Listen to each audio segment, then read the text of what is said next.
Nothing much, now. Could just have a few drinks.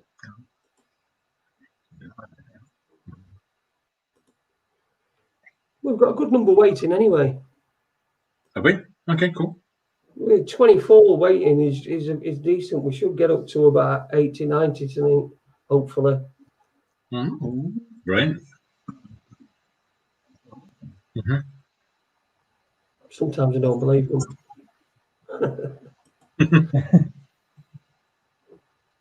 Let's see if this works.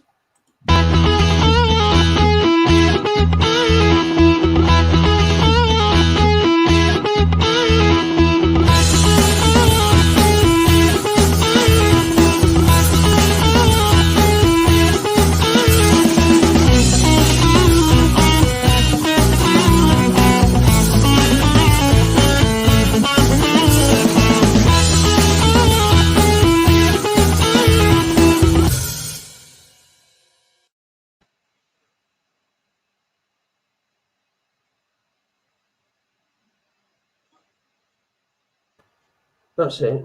Good evening, welcome to Raconteurs News. I'm sorry about that. I didn't hear an absolute single thing about that. My mate's done me a little intro so that we don't get copyrighted, and I can't hear it. It just that's a picture of me back when I had two legs. Obviously, I was about 2006. That just after I'd scored at Hillsborough, actually. So here we go. Waiting anyway. We've got a good number waiting anyway. Okay, cool. Waiting. That's me. Thank you. Yeah, isn't it? That's it. Good. Right. Anyway, Owen's here. Hi guys. Sorry. Hey, you're right, Owen. Not too bad. I don't know, Jason, did you see my live video earlier on? I did see your live video earlier on, my friend. We've got the guys from Unite Planet on. What the fuck? Are we on? Are we on air?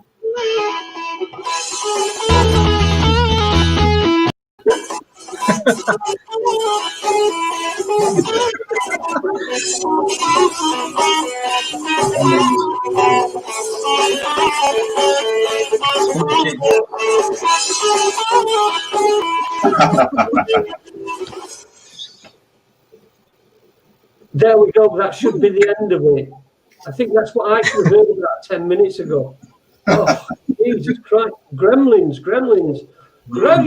Oh, I'm sorry about that. I didn't hear an absolute single thing about what the fuck is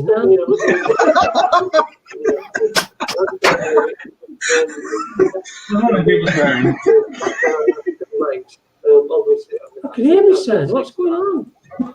Just after I scored at Hillsborough, actually. There we go. Oh God! I don't know how that works. Anyway, we're back. We've got it. Owen, good evening, mate. How are you? What is going on? We've got the guys from Unite Planet on, Paul and Johnny. Hi, Paul, Johnny. How you doing? On this and various other things over the next couple of hours. But you had some breaking news earlier on. I can't find anything in this country, but then again, I was working on a computer without a VPN. So give us an update. What's the situation at the moment? Yeah, good evening, everybody. Hi, Paul, Johnny, Jason. Yeah, I've literally just come back from having a bit of cabin fever and staying where I am. Me and a couple of guys decided to go into town and have a beer because we're allowed to now. And literally, as we was in the pub, one of the guys came out and said, "They found Maddie." And I went, "What the chuff?" So obviously, I went into the pub. And sure enough, on the screen, there's a picture of Madeleine McCann, and it says "Mortar" underneath, which is obviously death or whatever it is. So I asked one of the Portuguese guys, in fact, which we suspect was an off-duty young policeman, and I said, "Você fala inglês?" which is, "Do you speak English?" And he said, "Sí, yes." And I said, "Is that Madeleine McCann? Have they found her?" And he said, "Yes." So what I can gather from the initial reports is that the body was found in Germany. That's what I'm hearing at the moment. I don't know if the UK news has broken it yet, but I'm trying to find out as much as I can. I've only just literally arriving through the door from having a few beers, so I'm not drunk or anything like that, because obviously finding out about Maddie kind of sobered me up rather quickly. So I thought I'd do the live and obviously plug the show for tonight as well, and see what we can do and see what we can find out in the meantime. I do have a couple of people that are watching in tonight that know of me. and have helped me from time to time with little bits. So I'm asking them now, and you know who you are. If you can find out as much information as you can and just pass them maybe a message, and then I can get them through to the guys on air tonight.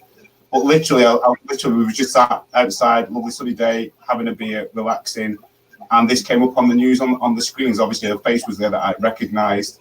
Everything else was in Portuguese. I'm not that fluent in Portuguese, but the reports is that the body's been found and possibly somewhere in Germany.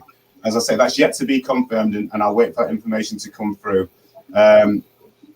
There has been words done in place, haven't they, though? It says here, I've got a news report from Martin Brunt, who, as Richard Deore will always say, you know, he did say, Coppos once said to him, if you want to know anything, you ask Martin Brunt, not us, but he's done a report and he says that Madeleine McCann, German prosecutor, has evidence British girl is dead. So I think they were laying the trail there, perhaps for this announcement, but it's not been announced over here, and that's, for me, I don't get that. What's your take, guys, Paul and Johnny, just on this news that perhaps Madeleine McCann's body has been found?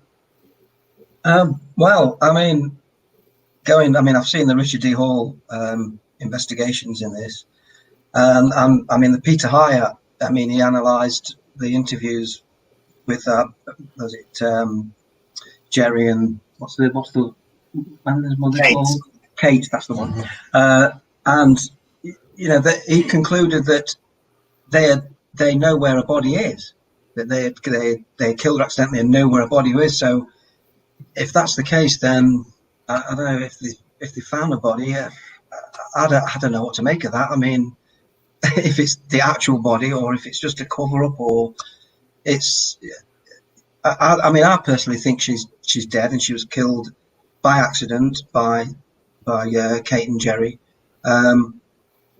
But you know, whether this is the definitely body, died in that apartment, didn't she? yes, definitely. From the last report, so I believe, yeah. So you know, I don't know. Yeah, well, the cadaver dogs that found body traces, didn't they? Yeah. So I mean, there's lots of evidence to prove that that she died there. You know, but where the body is, I think the cans know, obviously. But I mean, Germany. Yeah. I mean, it seems random. It should be about 40. She would have been 14, wouldn't she? 7 years was about 7 years. Yeah. I mean, do they know how long this body's been there? Do they know the age that she? Does that information come through? Once again, all the information that was on screen was in Portuguese. I mean, what I'm trying to do is I've got my phone beside me here. I'm trying to look at the footage without there being any volume for you guys there to see if I can at least try and gather some of the Portuguese language and hopefully try and translate it. But I'm trying to look through now to see if I can find anything at all. But as soon as I do, obviously, I'll come to you with that. Thank you, Newbie. Nice one. Did she die with COVID? Would that surprise you? They said Madeleine McCann had COVID-19 when they found her body somewhere in Germany, that she'd already been dead for God knows how. I mean, it just don't make any sense. It's another little thing to pop in the mix. We've so far. I mean, the lockdown's not worked. We know that. Even Neil Sanders will tell you that the lockdown's not worked. Now we've got this race war, and I did put a post on Facebook on the 27th of May saying, where's Tommy Robinson and all his mates? Because they were out on the street wanting freedom and wanted to be free of the EU and as soon as Boris got in power, that's it, they've disappeared. So, you know, then he appears again. So it's almost as if you can chart what's going to happen. You know, is there anything particular on your radar, or are you just still sort of caught up in all this COVID nonsense, you know, and wanting to try and make sense of it? Pretty much. I mean, it's. I mean, the COVID thing. It's been blanket coverage, hasn't it? I mean, again, anything in the news, I'm always I don't believe it. They do, because I mean we know that it's all orchestrated. Anything that's given airtime in the news, it's been compromised somehow. It's all serves into the agenda. It's all to do with, it's not, the news isn't there, is it, to inform us? It's there to kind of project a reality that they want to place on us. So it's just perception, isn't it? It's perception. It's control of our perceptions. That's what it is. It's not informing us in anything. So this is what COVID is, and the same with the race riots going on. I think that all is lumped in with it. You can't have a news item that's completely correct, factual, and one that's not. It's all the same. For me, it's all the same. Mm-hmm. It's all contrived, so that's where I was at. And the COVID is completely contrived, so it's there's so much evidence to that,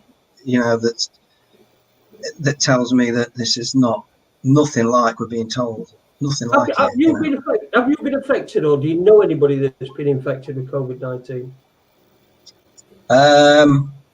No, not really. I mean, there's Robert Hawkes once. He says he could have been, but there's not actually officially diagnosed, anything like that. No. I know a friend that had it, but that's all right. We're not a friend or family.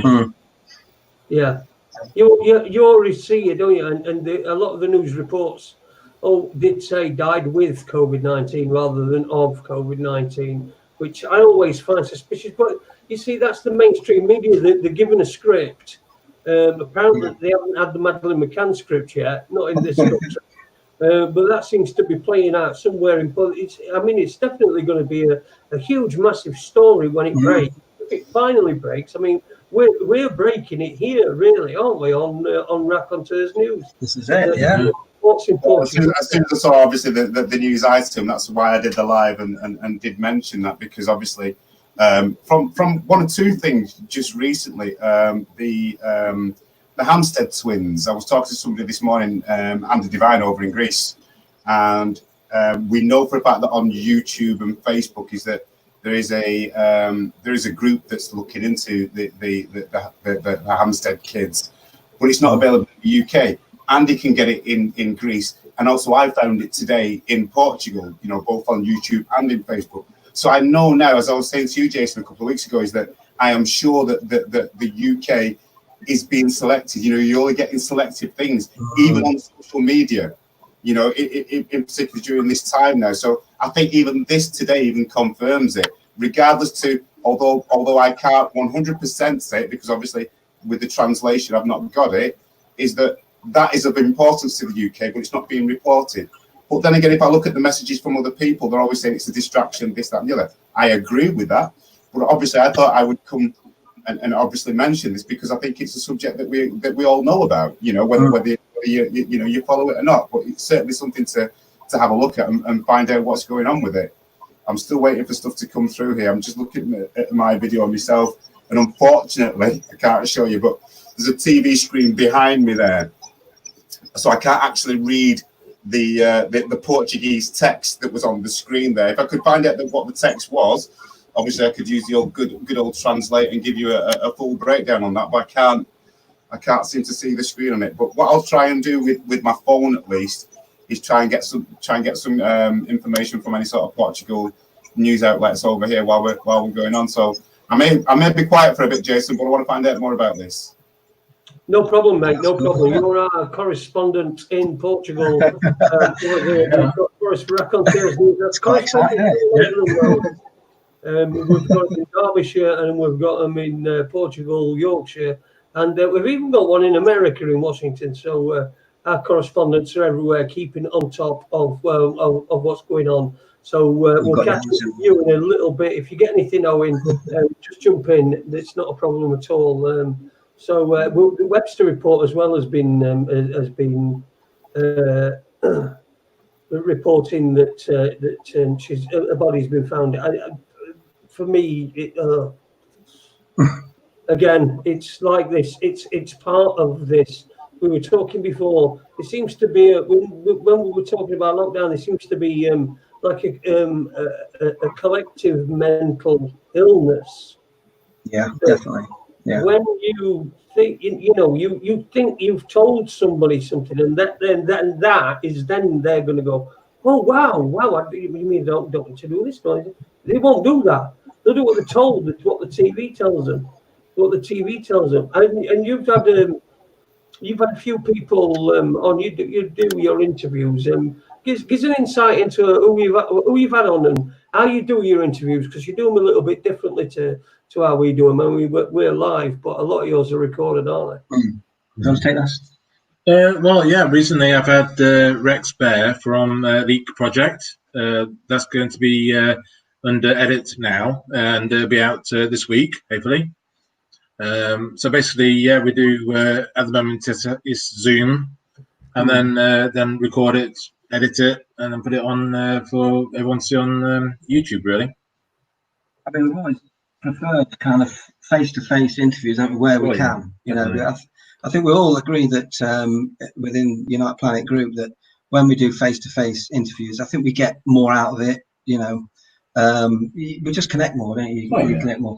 But I mean, so we're all quite selective in when we do these interviews, like this. So, we love you guys. So this is why we always agree to come on, Raconteurs News. So, but generally we do enjoy to set up the cameras, go to, whoever we're interviewing, either they come to where we are, or we travel, and we've traveled quite a bit, haven't we? In time, length and breadth of the country, and we'll go and we'll set up cameras, do the interview a couple of hours, have a chat, and and it's I think it bodes for a better experience. I think for how that's how we like to do our interviews as much as we can. Yeah, there's no better than sitting across from somebody and looking into the face when they're talking to you. Super Leads in there. I'll just say hello to some people in chat room. We've got Super Leads who's just put at Raconteurs News. Did anyone have Maddie in the Deadpool? Well, a few weeks ago we had a Deadpool, and I've got it all written down in back in my book here. Who took what and everything. So there's no Madeleine McCann, I'm afraid. So that would have been a winner, wouldn't it? If anybody thought that you were actually still, available. I don't think there's any part of her body that'll ever be found.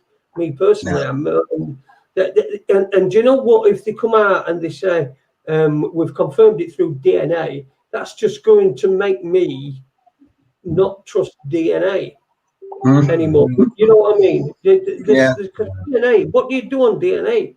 When somebody's got DNA, you can't do anything. If you don't know anything about this stuff, it's like a secret weapon. So, Jesus.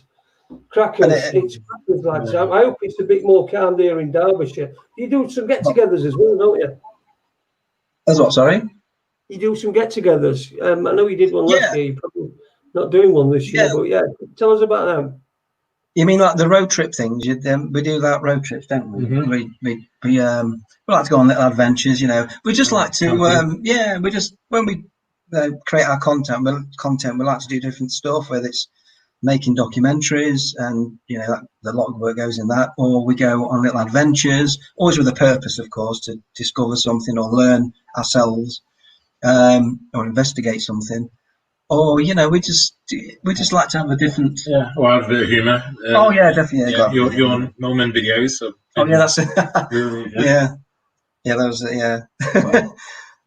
but you have to inject some humour in, because it's funny anyway, isn't it? You've got to. You've got to. Go on. Sorry. This is the reason why we did the recent little humorous episodes we did, only like 10 minutes long at most, but just with all this COVID madness, there was too much doomsday negativity thrown in.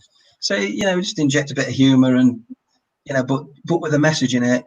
I think that can travel just as far. You don't have to beat down the message right down your throat. You can have it in subtle forms, but it still carries the same message. You can do it in humor. That's what. So I've been told off for being funny on this channel. And I used to have a co-host, Aid. I don't know if you're. I know you've been on when Andy were on, but I had another co-host, Aid. And he used to. I'd be going somewhere, and there'd be a punchline at end, and he'd interrupt me just before my punchline, and it make me drag my hair out. That's probably why I got no hair. But we love you, Aid, anyway. If you're listening, go over to his channel, Aid Hardy Free Speech. He's got some good stuff on there. Owen, you've just popped something up that we could put on the screen. You want me to put that on screen? Yeah, this is from.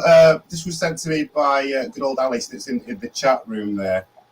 This is obviously that's from the German police. Say they know Madeleine McCann died, but don't know where the body is buried, and that was posted at, as I say, 4:03 today. But I reported on this a couple of hours ago, and like I say, the two guys that were in the bar that had told me were off-duty officers. So I can't find anything. I'm looking on the Portugal news site now, and I still can't find anything in regards to that. So I'm still searching through, Jason, to see if I can find anything else.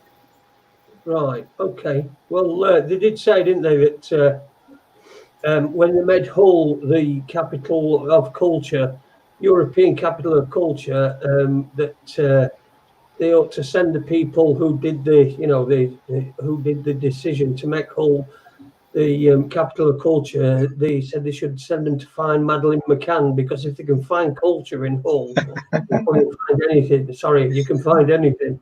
So there you go. We're up to date. We've still not got it confirmed, but we've got Paul and Johnny with us from United Planet, and some stuff coming from Newbie from the chat room. Can you see the chat room, you guys? We can, yeah. You can, okay. Because sometimes people can't. They can see the private one, but they can't see the chat room. I broke my humerus once. What's that? That's the elbow, isn't it? That's not that arse muscle, that arse thing that I've had, isn't it? Fucking falling out of my wheelchair, and it's a new wheelchair and all. I got a new wheelchair. They came round and because my wheelchair, I said my wheelchair's knackered. It kept the things that I push it, push you the circles that you've got on your tires that you used to push. Well, they kept coming loose, coming off, and I had to keep screwing them up all the time. Anyway, they came up and they come and my seat were knackered. It were all split and all white and everything. And he came to my door and he, as soon as I got out of the way, he came and had a look and he went, "Oh, it's knackered. I'll get you another one." I says, "Well, can I get a new seat now?" He says, "Yeah, I've got one in the van." And he came back and he just opened the door and threw a cushion at me. Because he was that scared, we're getting COVID-19. I mean, it really has had an effect on people. I can see you've got your mask on. And is it Paul and Johnny? Are you on the right side? You know your name? Yeah, it is. It is on here, on our laptop here. Right, so Paul's on the left and Johnny's on the right. This is me. There you go. That's it. I'm terrible with names.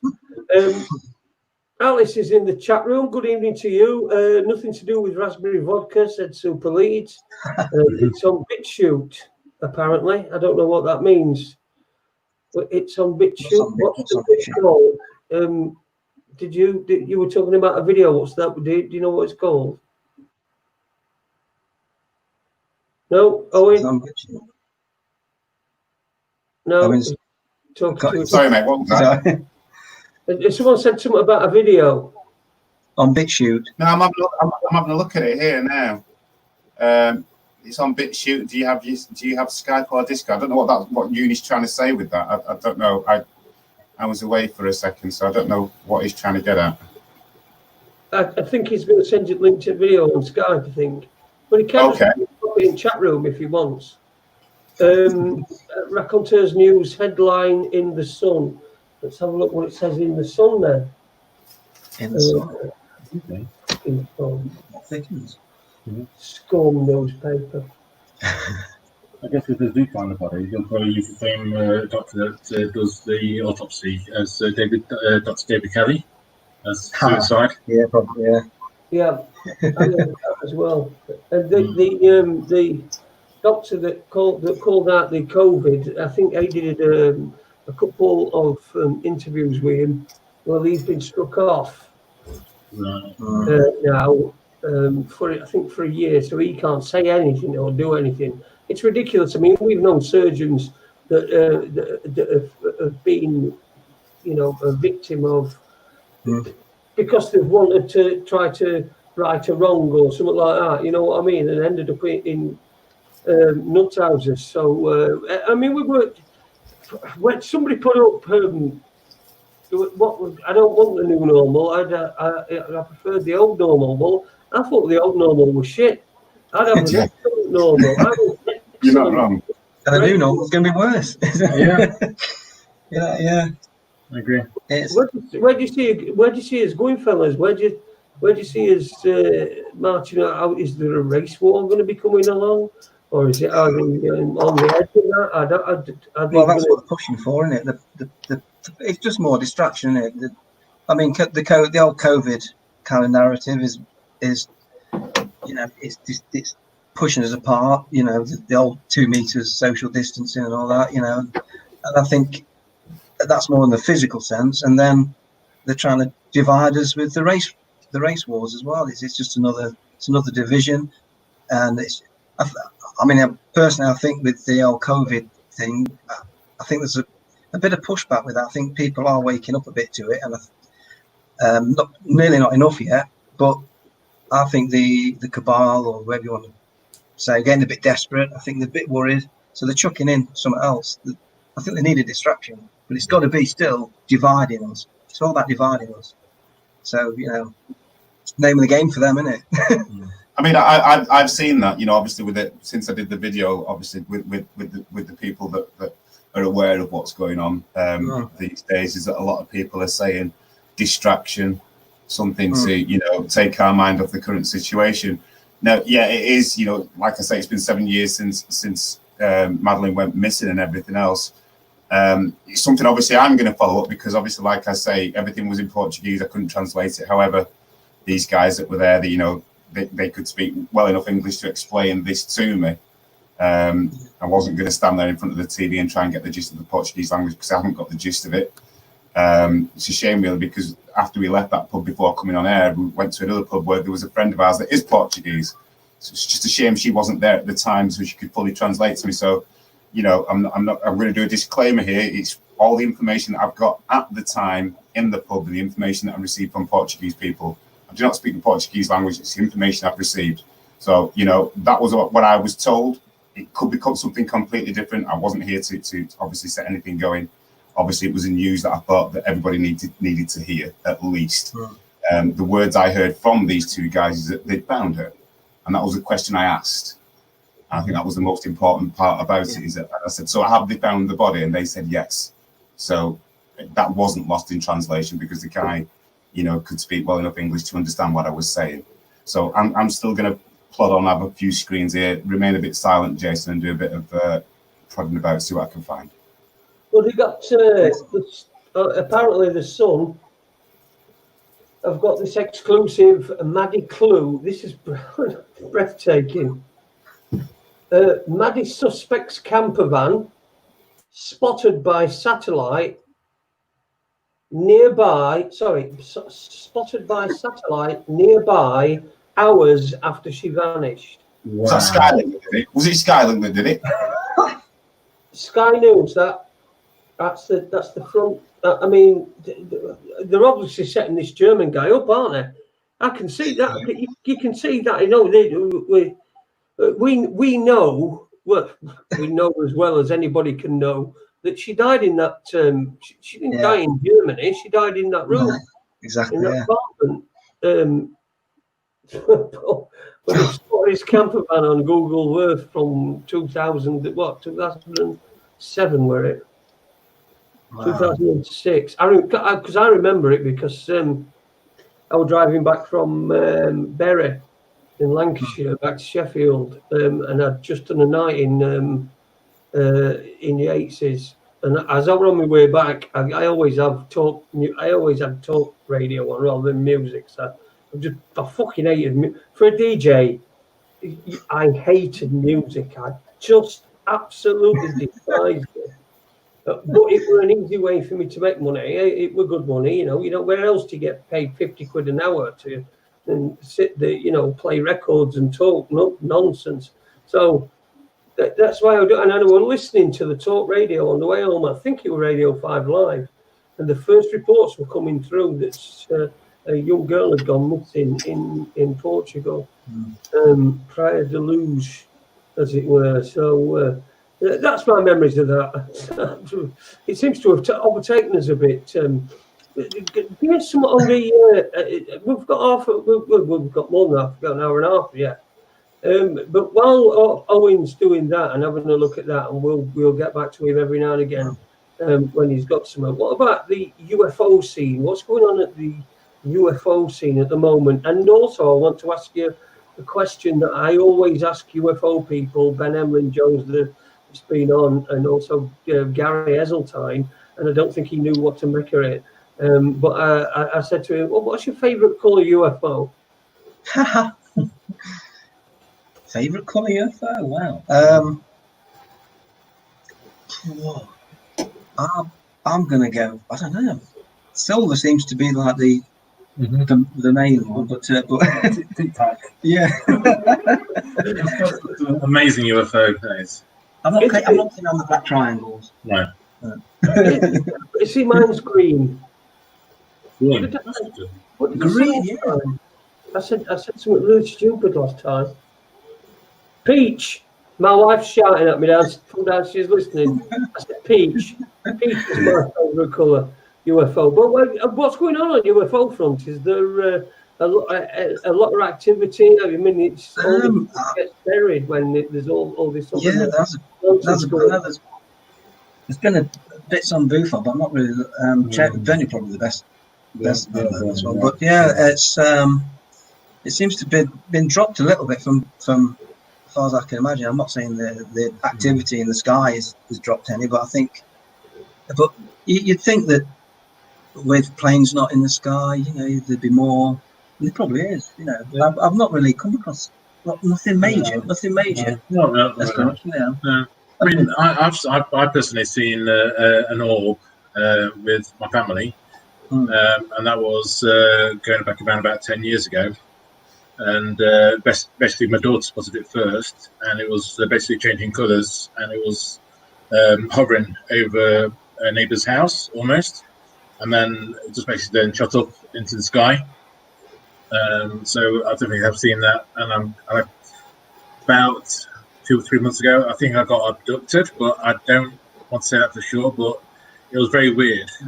I basically saw a grey alien next to my bed. I woke up vibrating, really pulsating. My body was, I never had that before. And then next thing, I was out again, but I definitely saw like a grey alien and vibrating at the same time. Which is very weird. Yeah, I feel wow. It's weird because I had an experience, and I told the only person I told about it were Andy. The only person that I ever really told about any of these experiences were Andy. But I would laid on my bed one night, and there's lights from every different. I think probably telly were on or something. So there's all lights and stuff, and I closed my eyes, and when I closed my eyes, there were two greys there, so I could see everything that I could see before. So it was like my eyes weren't closed, but there were two greys there. Two greys stood there, and out of my eyes, they're gone. I could see exactly the same thing. That's the first time I've ever shared that with anybody apart from Andy. But that was a weird thing that happened to me, and it did go on for quite a while. And I don't know what happened, but I woke up next morning and I could remember it as clear as anything. Nothing. When I closed my eyes, nothing was gone. Everything that I'd been able to see was still there, but it's just there were two greys stood there. Just really weird. I've got a question that Bandit Dusters put. Do Paul and Johnny think that the Capel Green film will ever come out? Oh, it was supposed to come out, wasn't it? A while ago. Well, I know they put it back to, was it end of this month or this month it's supposed to come out? But yeah, that's it. I don't know. That's it. I think it was supposed to come out, sure, this month. But they probably put it back again. I mean, it's been, how long's it been in production now? I mean, is it about 2 years? It's dragging on, isn't it, a bit? I mean, I don't know what you make of the old Rendlesham Forest case, because there's a bit of dispute, isn't there, with Larry Warren's statements and a lot of that. I mean, I know Richard D. Hall and Andrew Johnson, they're not in the agreement with Larry Warren, are they? Yeah. But yeah, I don't know. I mean, I tend to agree with him, but he seemed quite nice guy, didn't he? Larry, unbelievable, but it's one of them, isn't it? It does seem something. Again, it's another community that's been divided. It is again. Yeah. A community of people that have got just every single similar interest. Yeah. They disagree on one particular issue. I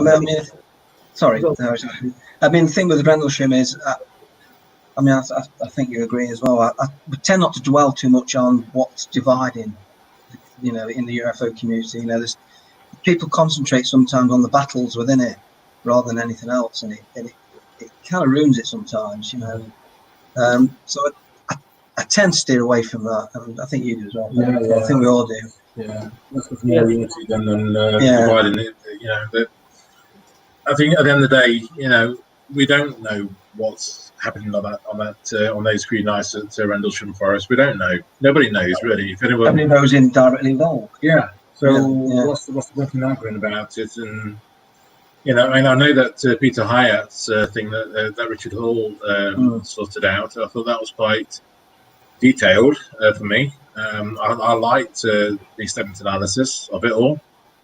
I didn't see. I was talking where Larry Warren and somebody else, and their testimony were analysed.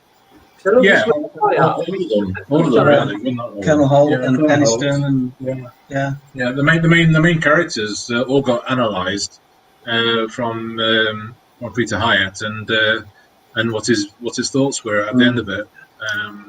So it's all.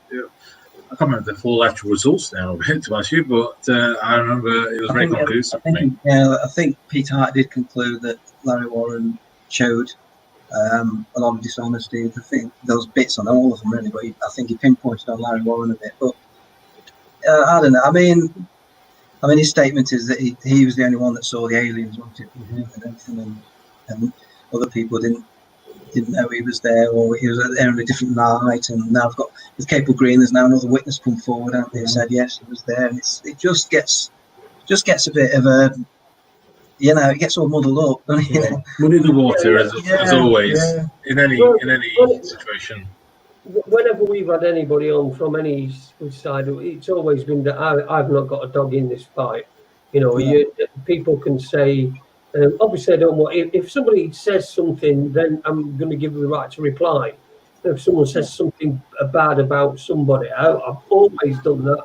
It's got me into a great load of trouble, and then both sides don't like you because you give one side a platform when they've then said something about someone else. So you've said, you've got a right to reply, and they've done, and then everyone hates me. And so, it's. It can be difficult sometimes. Sometimes juggling it all up. But is it? I suppose there's a lot of the stuff. There must be a lot of stuff going on because I've seen a number of UFO sightings, things that have come out from behind clouds and gone back, and stuff like that. But I would imagine it does get buried in everything else. I mean, now we've got we've probably started the internet rumor of the century with Madeleine McCann's body's been found. If that could be right, next week we'll probably have about 3 million viewers. Jason, what are they going to do? Blacklist me?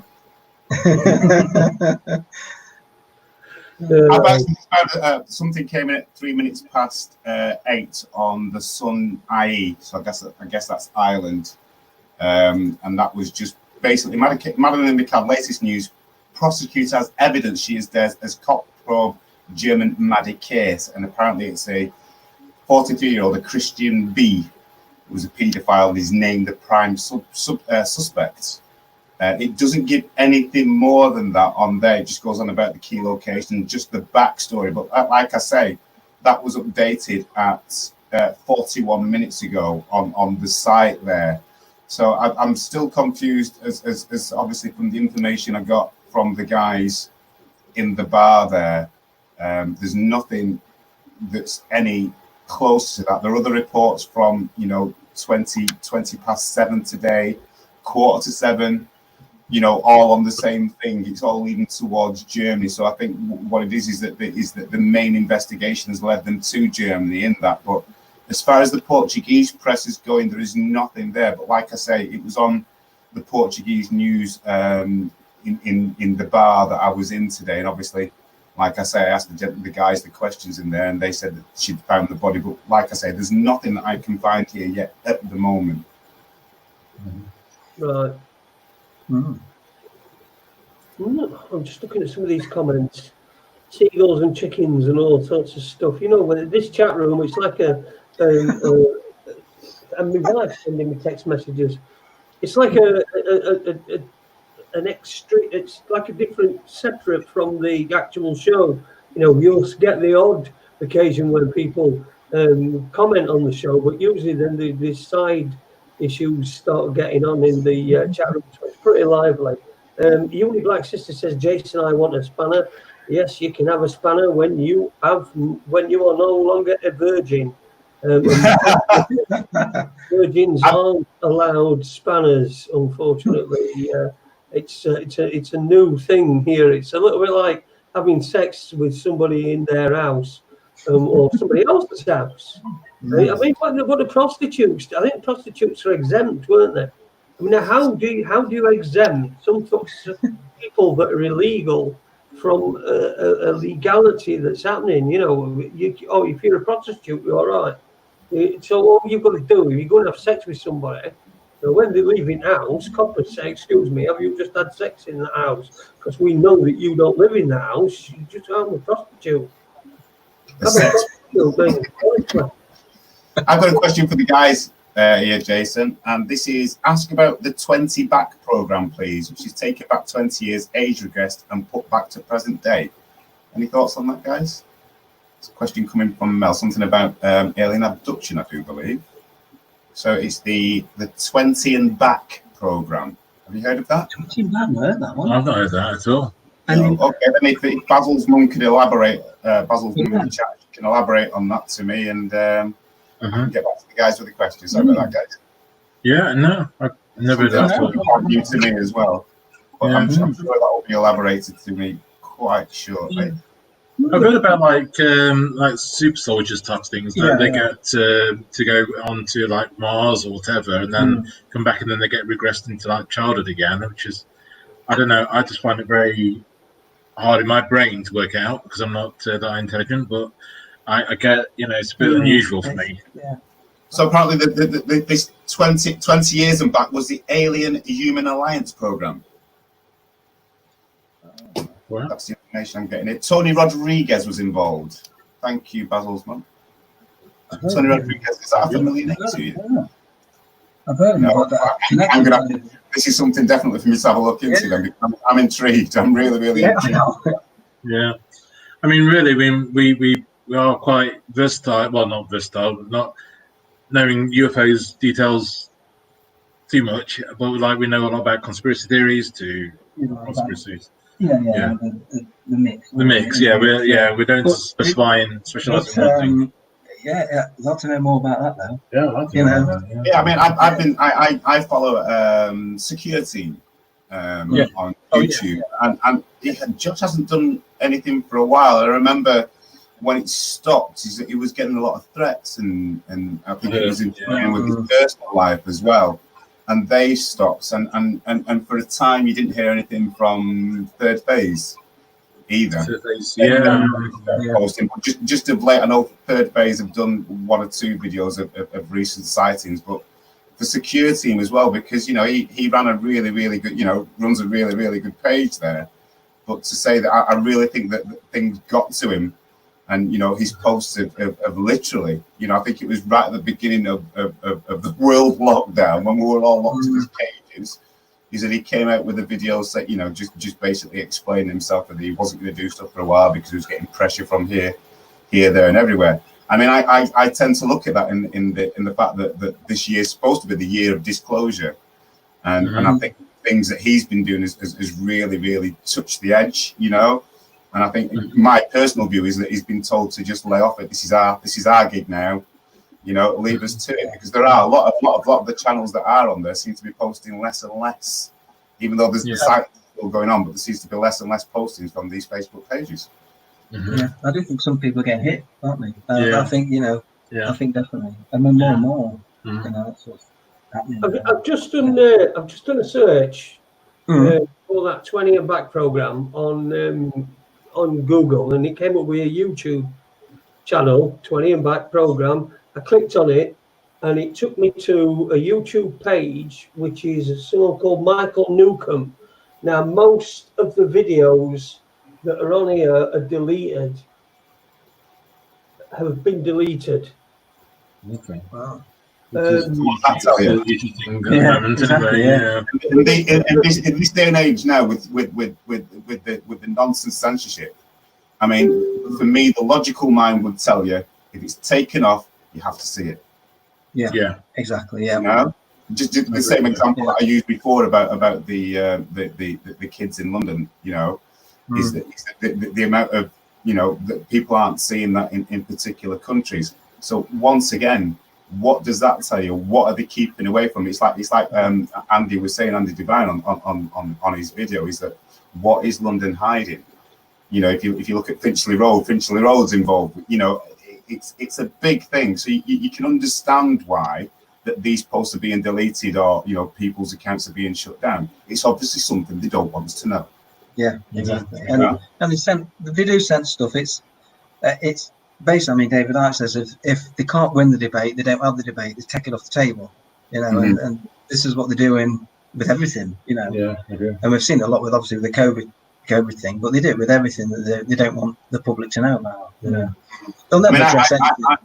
Especially with just picking up the story that I got tonight, it kind of makes me wonder, have they dropped something in again to take you away? I mean, I was mentioning last night is that I've had fallout with 1 or 2 friends with not my particular views. All I've been doing is posting stuff just to gain, a bit of dialogue between people, and some information for myself. And I found myself, falling out with friends over it. And I've never ever wanted that. I'm a very loving, open person. But I think with this current situation now is that we're potentially being fed with loads of red herrings to cause argument, to cause division, to cause hate, and people falling out. And I think it has to be a very, very careful time, especially for guys like ourselves that have followed this over a number of years, and now this has come to light, and it's kind of, well, in the beginning it was snowballing, but now it's kind of lost its momentum, and people are turning around and starting to ask questions. So then obviously the restrictions then of what we see is less and less. So we're getting less and less ammunition to use or to pass out to people on the platforms that we have. And I think it's the same when with all this social distancing and you can't meet people. I think that was another way to stop people talking, stop spreading the messages.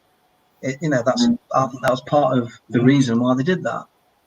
So one part is obviously they want to divide us. They don't want us to have that natural human contact. But a lot of it, I think, was also so we don't interact. Those of us who see it's a load of crap. It just takes one element away that we can't converse with our family, because not everyone. I mean, we can put things on the internet and everything, but I think when you converse with people directly, sometimes I find that the messages stick better with people. Because I mean, when you're on people on videos, they skip. They skip things. They don't take it in. If you're sitting with someone, you have that full discussion, don't you? They take that away, and it's so less people are going to be, hear this message. They're not going to hear, the other side of the argument, the other side. I've got a song. I've just made a song up in my head about COVID-19. Honestly, I'm going to sing it to you. It's only a couple of lines, but I think you'll join in if you feel confident, even though you don't know the words. But you'll understand. You'll recognise the tune. Okay. Stop spreading the flu. I'm sneezing today. You don't want to be a part of it.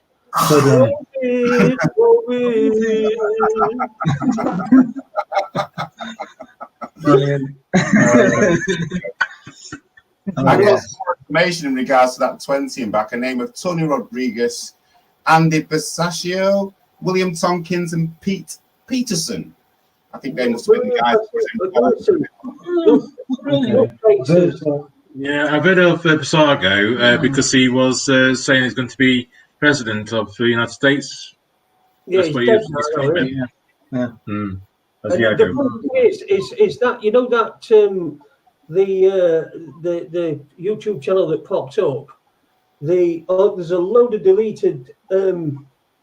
A lot of deleted videos, but it's funny that the non-deleted videos are John Rappaport and what's his name? David Wilcock, is it? David Wilcock. So there's a lot of David Wilcock stuff on there, and they've not been removed. It makes you wonder what whether somebody actually stumbled across something. Because if John Rappaport. I've interviewed John Rappaport. I won't trust him as far as I could, throw him or push him on my pushchair.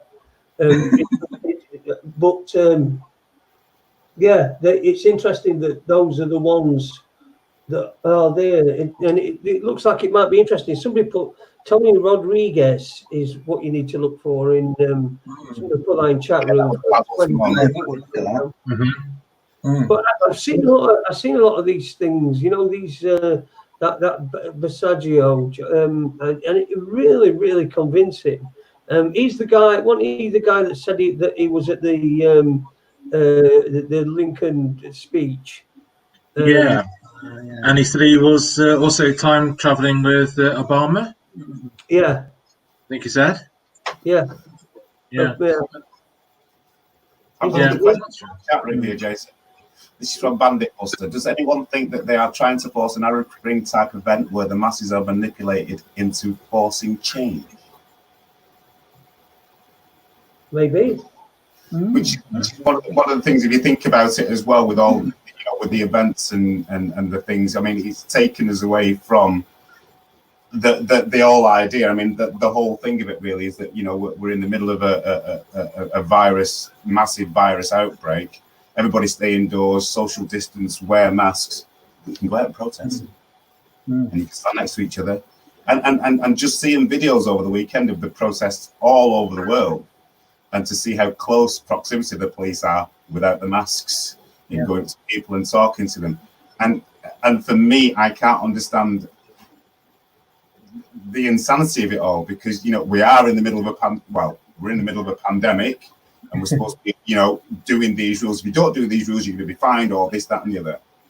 But you can go out and protest if you want. We don't mind about that.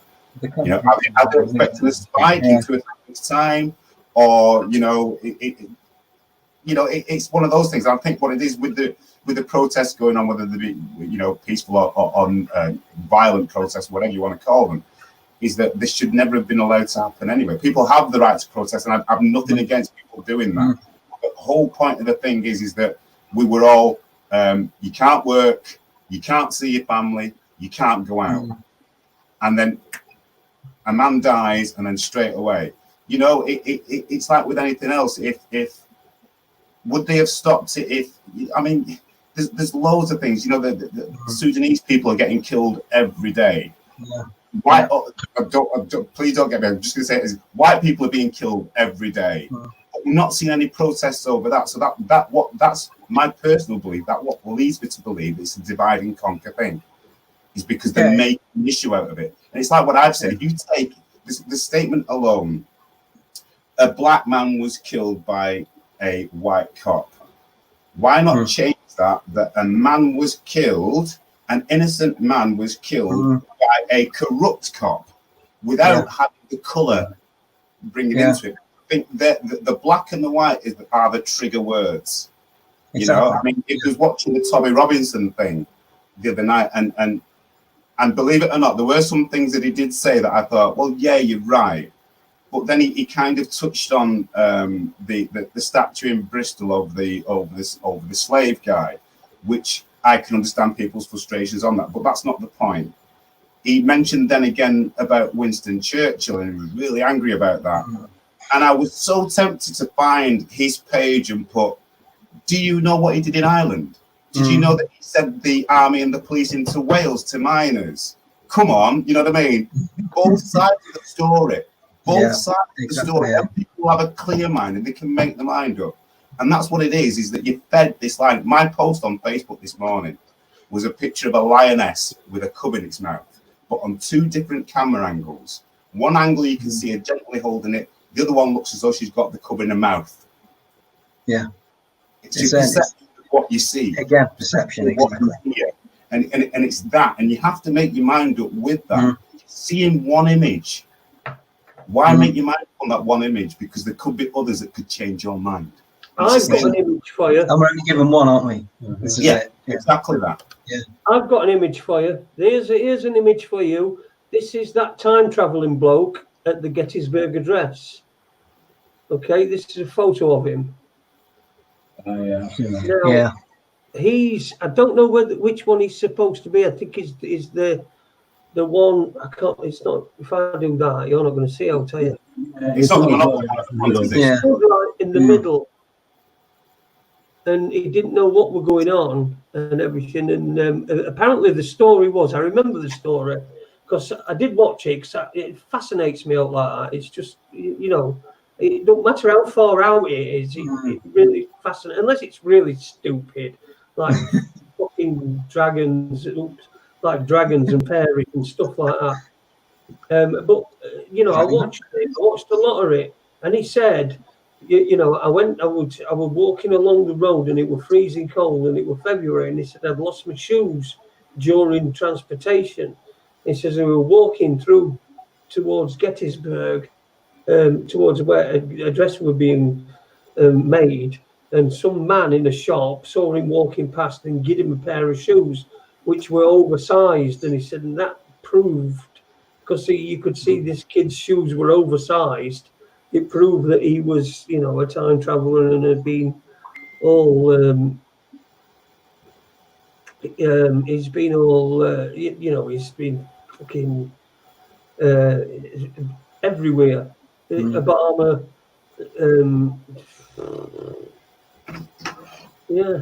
listen, Jason, listen to Max Spears. He will make you think.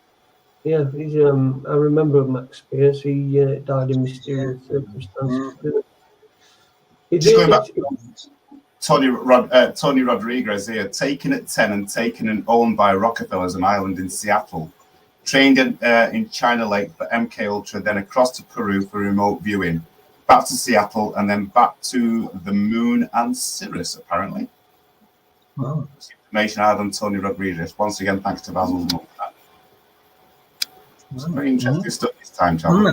Look up more than that, I think. Yeah. Valiant Thor, and there's actually a link here that I'm going to nick and put in possibly the chat in a short while. Thanks for that once again, Basil's mum. Excellent. But just going back to the divide and conquer thing with these protests. I mean, you saw like the lockdown protests a few weeks ago, about a month ago, and you know that was portrayed as really bad. You're not social distance. You're going to kill everyone for doing that, blah blah. And then you got the protests, you know, for the George Floyd and the Black Lives Matter and everything that everywhere, and no one bit of social distancing, and that seemed to be okay. It's as if, you know, one of the protests serves the agenda, the other one threatens it. That's pretty much why we're seeing how we're seeing it, how it's being portrayed. And you know, it's I find it's quite simple to conclude that. You know, it's you just got to put, you know, compare the two together. You know, it's but people just say a lot of people just see that one perception, and they won't see the other. I mean, in the restrictions that we're finding on social media now, watching actually, because I remember it was Webby that had mentioned the Tommy Robinson video, and just that alone, the guy is inciting violence. Yes, yeah. It's like an invasion. There's no two words about it. He was inciting violence. Now I remember that there has been when they first said, right, we're going to stop people doing this on Facebook. You know, they could face imprisonment. Nothing has happened to that guy, which leads me to believe, is he being paid to? Well, my view, you know, somebody's giving him the coin to, you know, here's some money, Tommy. Here's a line or two. Go online and say your stuff. Whip him up. I just think he's playing his part as playing a part of anti-establishment, but he's for the establishment. That's what his role is, isn't it? Really, you know. And it's to decide what's happening now, and it's all about violence, isn't it? Really, a lot of it, you know. But I know that these people have been working on this for a long time. I was involved with the No Party 2014-15, and we had a conference down at Stoke Town Hall, and good old Nick Griffin turned up. And, there's a photograph with him behind me, and I've got kind of a snarl on my face. But I did actually approach him and his cronies and asked him what he was doing there, and he did actually say his words were research. So what they were doing, I know that in that time they were going around looking at independents and seeing where they were at. So you can imagine somebody like, I don't know, let's just say, hypothetically, Black Lives Matter started as a Black Lives Matter group. And it was infiltrated. And people started to come in that wanted to join. And then the amount of people that was there originally, you know, was slowly zapped away with all these new people and with all these fundamentalist ideas coming in. And that's the way, from me looking back at it and seeing how things have progressed politically, just it's right, is that I think that certainly, because if you think when we really did start to get pissed off with the way that the elections was going, you got a lot more independents who were coming out. They never actually got in. And I can quite honestly say, I think it's with people going in, no matter whether it be a Nick Griffin or Tommy Robinson or whoever, somebody from the Labour, somebody from the Conservative, is that they wanted to know what the real people on the street were thinking and to manipulate that for their own agenda. Yes, I totally agree. You know, and that's the way I think it's gone. It's for me, it's been methodically planned. I mean, I think when I agree. I mean, when there's fail-safes, you know? It's not working. Let's use this. It's as if, you know, they have to control the opposition as well as anything else, don't they? Everything. They have to have they have to have a control section in the opposition, and that's what Tom Robson basically is. You know, with that he's a control opposition to make him look like he's anti-establishment and he's for the people and for these kind of people, but it's just serving the agenda in it, you know. And I do think these independent political groups, once they show a bit of ground, and they get infiltrated, and then because they're seen as useful, aren't they? Then they say, right, we can have use of this, infiltrate it, and then they become something else, you know, while pretending to be something. You know, it's they have this facade, but you know, this is what happens, really. This is what I think, anyway. You know. Yeah, I mean, another thing here. Just Black Lives Matter is a new name for Black Panthers, devised by a weatherman, Bill Ayres. But then again, you know, I've heard of the association with Hamas and the Muslim Brotherhood, as well as. So, I mean, even that alone, even gaining that information, there's so many things that are coming in that for logical thinkers like ourselves, it's a bit of a. I'm going to use the word mind chuff. You know, you're getting all this information, and it's like, well, which way do I go? You know, who's doing what? And once again, a planned thing to confuse us and to set us off track, off our path. Yeah. You know? I'm sure everyone knows, you know, that it's when you look at these groups, you look at who funds it. We all know that, you know, Soros is putting over 100 million into Black Lives Matter, and you know, it's the funding. You look at funding, and that gives you a good idea of where the agenda is on that political group. So, you know, there's lots of aspects. In plain fact, there's a video running. It's been running for about 3 weeks now of a guy about 3 years ago at another protest, and he was actually saying, "Oh yeah, I just logged on to GeorgeSoros.com. They asked how many protests they want to be involved with, and then you literally sent a check. You know, directly sent a check. It's become a full-time job. Yeah. Mm-hmm. Understand what I mean? And regardless to, if you think of the world economy, if you dangle a carrot in front of somebody that's having a hard time a bit financially, are the morals going to play? You know, are the morals going to be there? I'd say not, purely because of the economic climate that we're in. Exactly. Yeah. People are going to take that because that money is going to be a way out for them, isn't it? Mm. And can we climb out of that? Can we climb out of this big thing that we've dug ourselves into financially, economically? I mean, let me just let everybody know you're listening to Raconteurs News, or you're watching Raconteurs News in colour with myself, Jason Holmes. We've got Owen Lloyd Martin, my co-host for this evening, and we've got Paul and Johnny from Unite Planet. Tell everybody about how to get to Unite Planet. We'll do that now, and then we'll move on to where you think the economy is going to go, and do you think that were a big part of this lockdown down situation? So, first of all, where can people find you? Where can we find us, Paul? They can find us on YouTube. That's what we do have mainly, is our YouTube channel. Also on BitChute. As another sort of YouTube, which is better, I think. We're moving our stuff over there. Moving stuff over, and then you can find us on Facebook. But then we're also going to try and find another platform, because again, censorship and all that kind of thing. So we want to move over to, I don't know, MeWe or something like that, maybe eventually. And of course, you can email us at Gmail. Yeah, Unite Planet. Yeah. You're not chucking your son over there everywhere, are you? You know what I mean? You get these people that do this stuff, and pardon my French, and they fucking spunk it all over Facebook and everywhere, and it's all gone. I've never been like that. I've always somebody put into one of our chat rooms one of the comments and said, "Oh, you shouldn't swear as much," and I agree. We probably shouldn't swear as much as we do, but he says, "And we shouldn't be smoking as well. You know, we're going to lose listeners." And I'd like to make a comment on that, Jason, because I responded to that comment actually, because the guy was going on about smoking on air, and if that person doesn't know, obviously I'm in Portugal. Cannabis was decriminalised here a long time ago, along with other drugs, and all crime has gone. Well, crime rates have dramatically dropped. You're allowed, I think it's like 5 grams.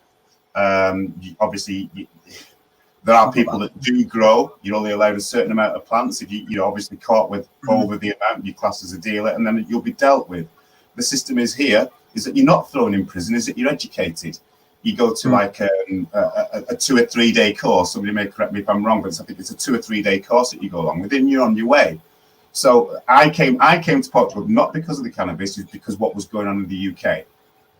You know, at the time, me and my partner at the time, we decided that we wanted to leave the UK because we knew things weren't going right. And if we wanted a future together, he says, now we're divorced, but if we wanted a future together, we would move away from the UK and do our very best, live off grid, etc., etc. The cannabis helped me. When I left the UK, I was suffering from, I was diagnosed with IBS, and they thought I had Crohn's.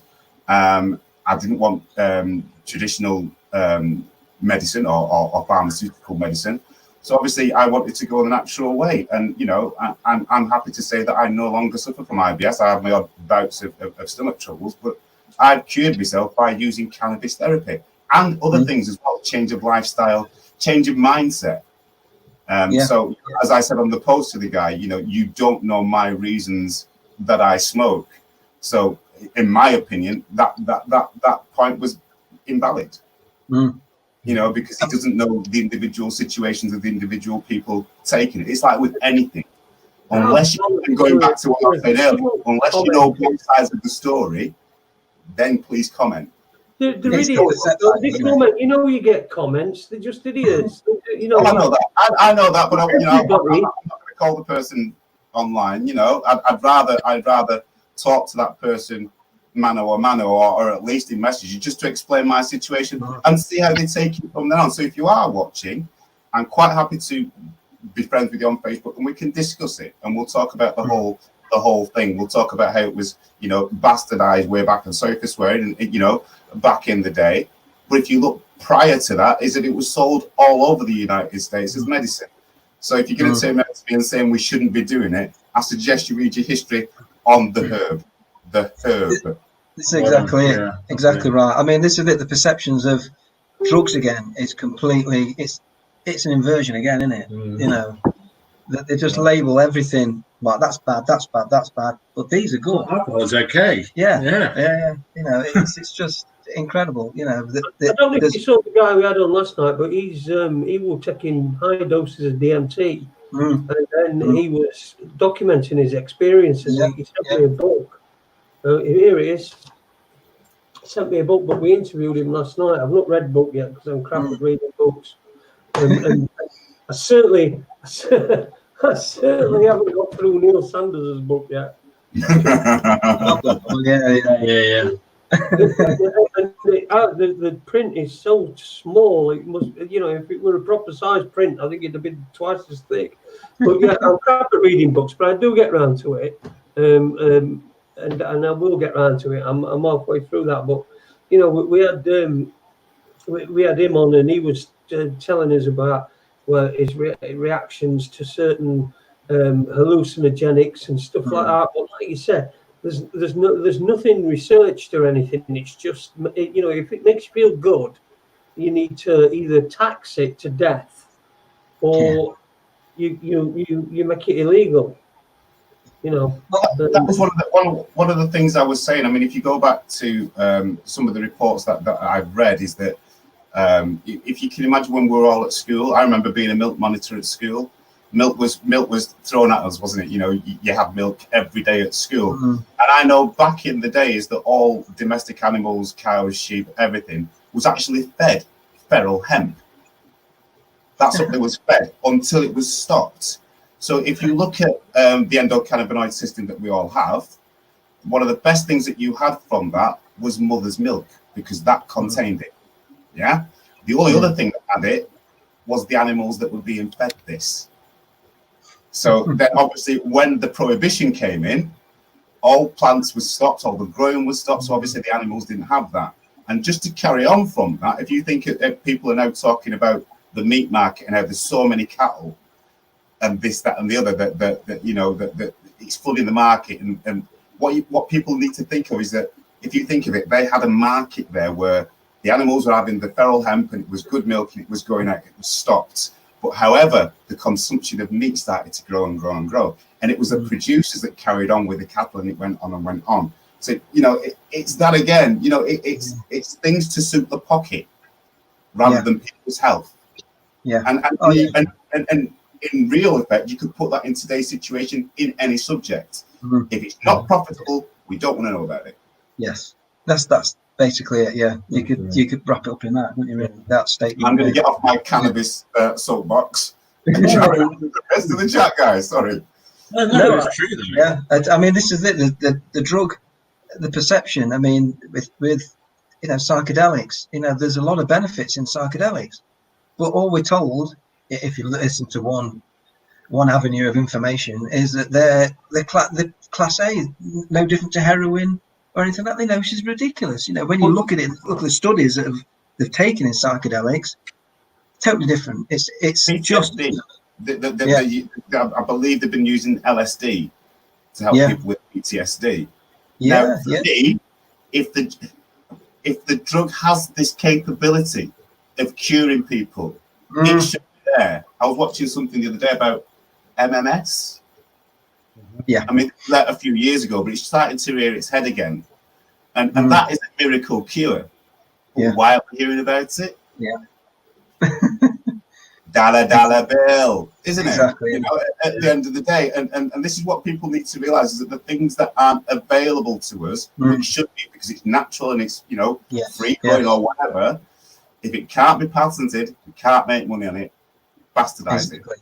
I mean, that's one element. I think the other one is also with psychedelics, and in some way cannabis as well, is that when you take these things, you can't be controlled as much. You see through things more with psychedelics. You know, if everyone was on DMT, LSD, you know, these governments will not be able to control people because they'll have more free will of thought. They'll understand more about, you know, the nature of reality and what's going on. You know, they don't want that. They don't want people to be enlightened. You know, and so I think there's an element of that involved.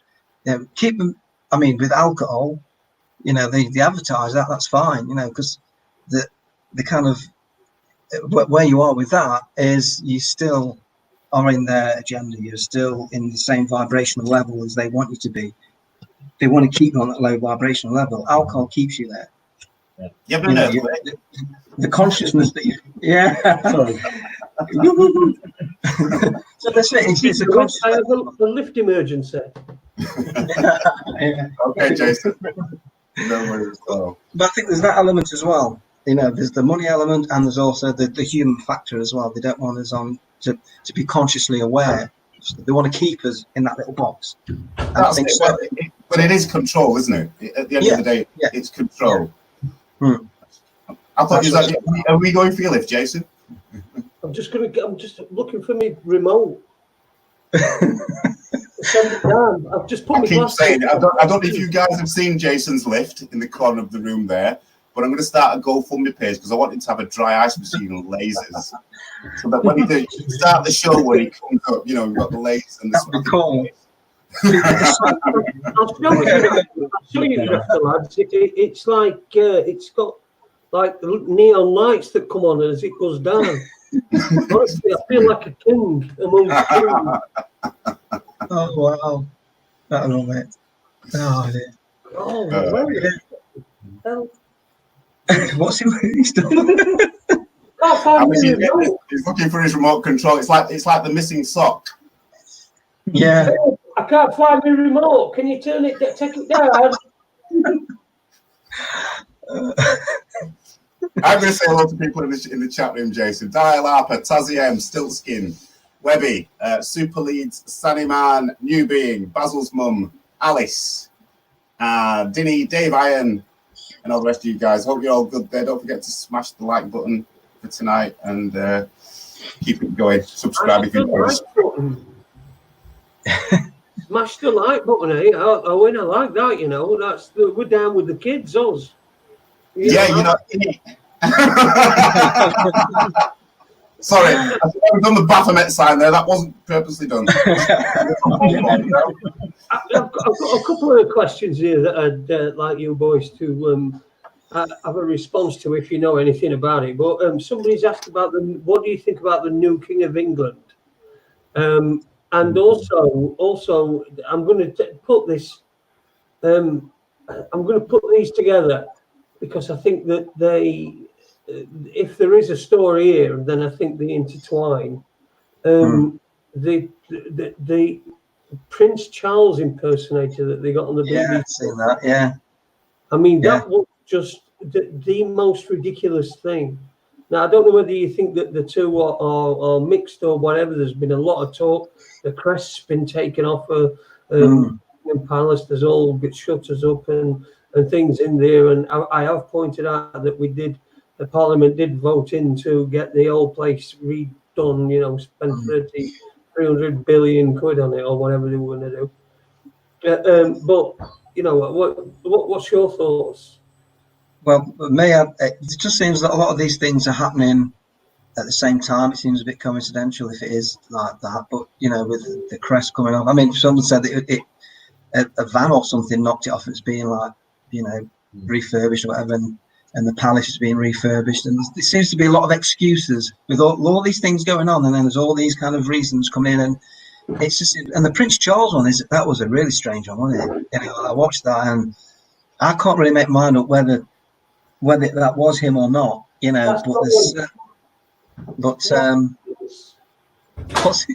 it's the lift. He's off. Carry on.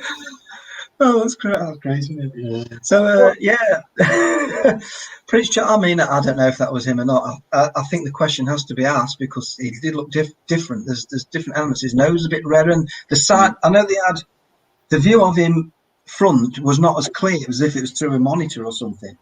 And then they had a side view of him. I think it's, carry on. And then they had like a side view of him that was a camera straight on him, and the side view didn't look like him at all. It was just, I mean, none of it did. It was just really strange, So there's probably something in that, Either Prince Charles is suffering heavily of something, or he's down, or there's an imposter there, Mike Garwood. Yeah. Yeah, it could be more. Garwood come out of retirement for that. Well, Brendan might have done it, mightn't he? Yeah. Well, shipped in. I've got a job for you. Yeah. I mean, who's that actor? That Welsh actor. God, what's he called? He played Brian Clough, and he played. Mark Sheen. Mark Sheen is his name. Yeah, I mean, he just turns into another person. Yes, it's really good, isn't it? Yeah. When he was Brian Clough, he was Brian Clough. And when he was Tony Blair, he was Tony Blair. Well, from what we know of Tony Blair, he was just. Yeah. I mean, the room that Prince Charles was in looked weird. To me. It looked like he was like the laptop was on not. You would have thought someone like his situation would be on like in an office, in a desk, but it's on a table. Then something built on top of the table to put the laptop on. I think like. An auto cue, isn't it? Your Queen's speech and everything else is all on auto cue, isn't it? So it's strange that it was as if somebody's put a laptop in front of me, say those words, look straight forward. Yeah. Well, I mean, I've seen these videos of like the technology where they can have like this 3D modeling of anyone and they make it look like that person's actually there. So that won't very good though, were it? Yeah, exactly. Yeah. It's probably a prototype, what it looked like? It looked like one of them. When they find a skull and it's like 300 years old, and then the rebuilt skull. They put and the modelling on top of it. Yeah, that's what it looked like. Like Prince Charles had been dug up 300 years into the future. It was very strange. And like I say, everything else gone on with the palace and the Queen being. Out of action. It's all these things seem to be happening together. There's something going on, isn't there? It's. I mean, there was the talker that they wanted to extradite Prince Andrew to answer questions on Epstein, wasn't there? And then there's obviously the mainstream media saying, "No, he's refusing to go. He's refusing." This, that, and the other. So I mean, this has reared its head again. When originally, oh no, he's not going to be bothered with. He's not going to be bothered with, and all of a sudden. This is happening again. They want him in. They want him in for questioning. But if they've already got the information, which I'm sure they have. Why not? There's no going. If he's has he stepped down from royal duties as well? Has he denounced his title or anything, or is he still? I haven't a clue because I don't follow. He's not denounced his title. He's just said he's stopping all public engagement. Yeah. Which they all are. To be fair, I mean, Queen's not doing out anymore. She said, "Fuck it, I've had enough." I don't think we'll see Prince Philip again. I don't think we'll ever see Prince Philip again. Yeah. No, I don't know. But the last time he looked, it looks like it looked like somebody was driving with a corpse next to him in the sea. That was the last photograph that I saw of him, and he looked like somebody from a zombie movie or something. I don't think we'll see Prince Philip again, which is a good thing. I'm sure there'll be a lot of Chinese people that'll be very happy over that as well. But imagine they got him propped up in Range Rover while she's driving along. Old Liz. String on his arm. String on his arm. Pretending she's teaching him how to drive because he's just nearly killed someone. because he can't drive because he's too old and senile. Oh God, it's nuts. Raconteurs News Nick GB sent you a message. Well, you can find it for me, mate. I think it's the video where Greg Hallett's family is outing him as a fraud. I saw that the other day as well, Nick. It did look, I think it was the two sisters and mother that was on camera, and they was showing all the proof, all the photographs, the Maori birth certificate and everything else. But it's like what I've heard over the years is that isn't the real Greg Hallett. There are two Greg Halletts. So we're only seeing in the media at least is this guy that's being called, that's claiming to be king, but obviously there's loads of videos saying that he's a fraud. So it is that again, it's you're being faced with a truth and an untruth, which is adding to the confusion, as well as the virus isn't a virus. Black lives matter, black lives doesn't matter, white lives matter. You know what I mean? It's that, and to me, it's because they should never have given us the internet, because it's fed us. It's fed that, and we're asking more and more questions, and they're going, right, do this, 9/11, Sandy Hook. It's that, to distract the mind from our train of thought, our logical train of thought. My view, once again, but for me, it's too obvious. These things happening are too obvious, too coincidental for them not to be connected. Yes. Do you think race thing and everything else? Oh yeah. The moving. Do you think that they're sort of moving out and scattering into different places, and then maybe we could we be entering a republic where monarchy's just been absolved? I mean, it'd take a lot of parliamentary stuff, but is that where we're going? Is that why everybody's gone? Harry's gone. Harry went first, didn't he, with his bird. Then others. The only ones, Prince Andrew, who said he weren't going to be doing public things, appearances anymore. And then Queen with the old "we'll meet again" thing. Yeah. It almost sounds like they're on the way out, and perhaps we're all talking about this new king, and then actually we turn into a republic. I mean, has anyone thought about that? I mean, the way we're looking at it at the moment, you've got to look at all possibilities of what it could be. I mean, it could be on the table. I mean, but it'd be historic, wouldn't it? That. I mean, it'd be, but history's there, though, isn't it? It could be. I mean, this whole coronavirus is changing history. So, what you've got to remember is that they're still of an age. They're of an age where they can remember when the Ceausescu's got overthrown. When it came down to it, it was Parliament that ran the military, and Parliament were declaring a republic and getting rid of them, getting rid of these dictators, and that were only 1989. So it's still within their memory. Perhaps they don't want that to happen to them, because they all got shot, no matter what. Kids, everybody, the lot, the wife, the Nick, I think Nicky Ceausescu Jr. were the only one to escape, but it didn't last very long. So that's not beyond a possibility, is it? Because it is within living memory, and also Parliament does run the army.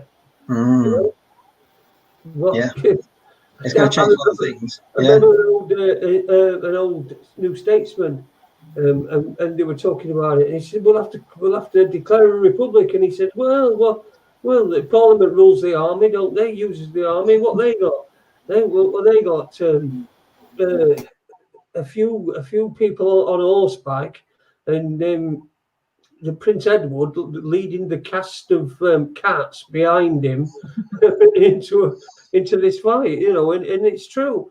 If that's some sort of deal might have been come to, where they've said, off you go, I mean, something's definitely going down, isn't it? I mean, I don't think there's any question of that, really. Something is going on, but you know, what we've got. We just have to kind of clutch at straws and kind of just assess it from there, you know.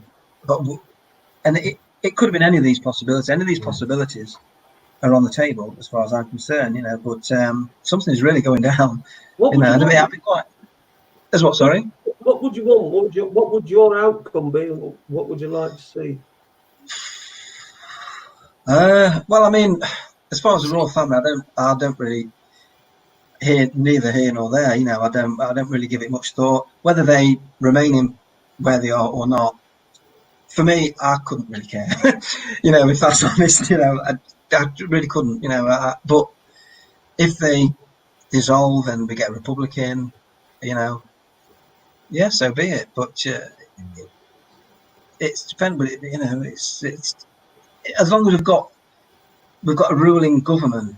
While we've got anything like that controlling us, that's the main thing. Yeah, anything that's ruling over us in the way that it is, it's just that's what I don't want. You know, royalty. You know.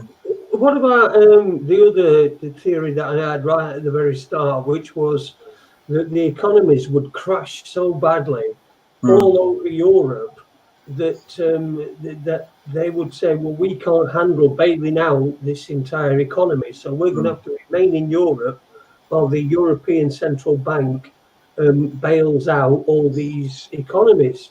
You know, so that's another way to stop getting out of Europe. You know, the old.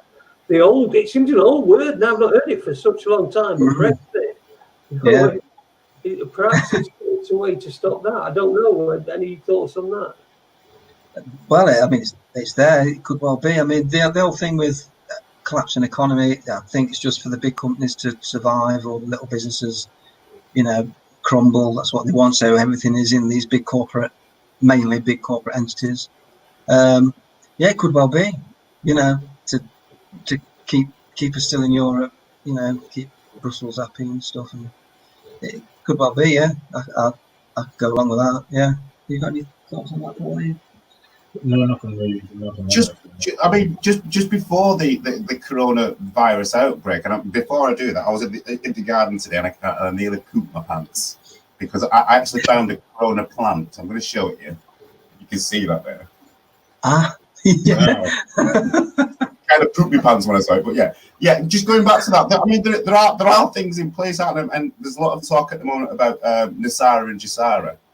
You've heard of that, which is obviously giving the wealth back to the people.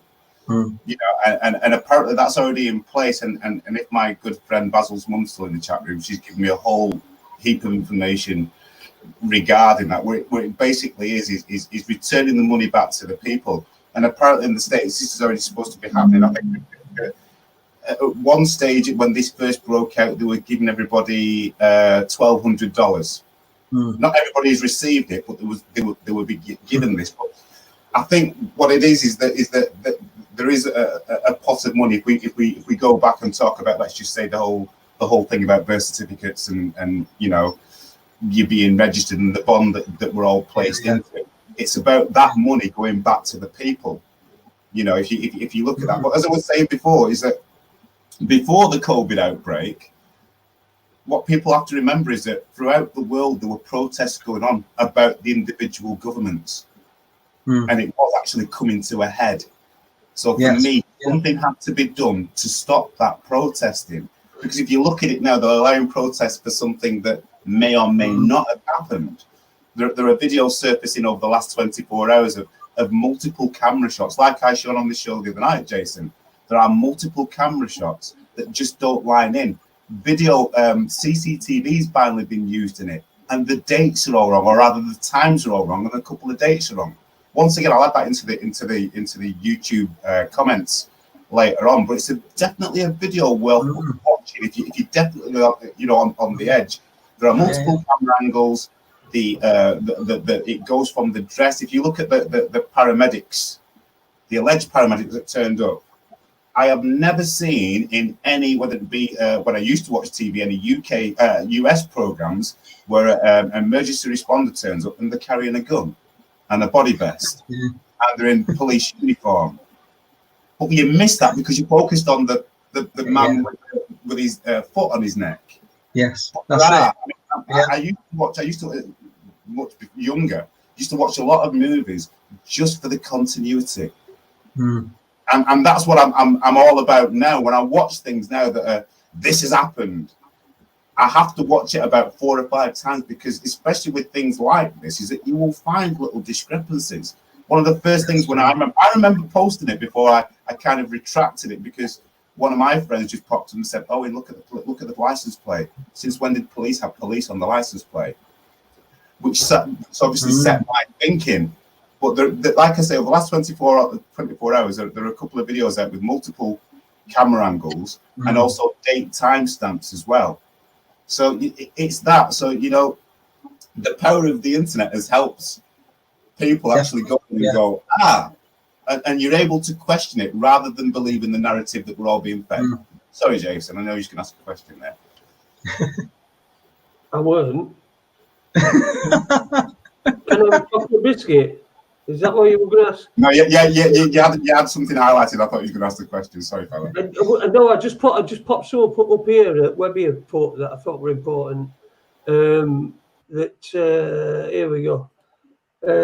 Bailiffs are primed to go for default mortgages from October, the end of the mortgage holiday, and that's true. So when the mortgage holiday ends, and people that work for small, medium-sized companies and not these large corporations, then they're going to be struggling to pay the mortgage because there were so many restrictions in place.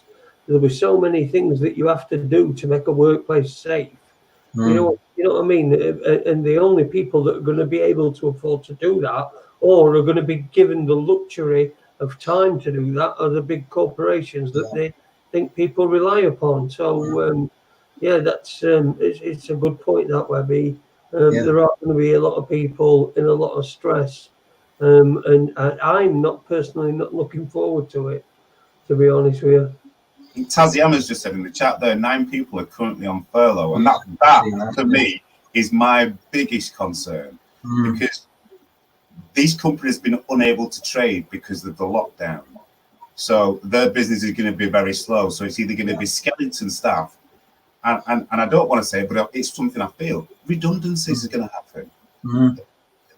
I can't see it going any other way because the work isn't there. If there is going to be a reset, the economy has to build. You can't have mass staffing because obviously the payment's got to go out to the staff. So it's that situation there, and like Jason was saying, I think the multinationals, they're already prepared. It's set up for them, isn't it? It's just you talk about your regional businesses and everything else that they can't export. They can't import because of whatever restrictions there. So therefore, they're not going to have the financial clout to pay all the staff. I mean, many struggle with the overheads already, don't they? I mean, that's it. So I just feel as that it's going to be, well, certainly in the UK, mass unemployment.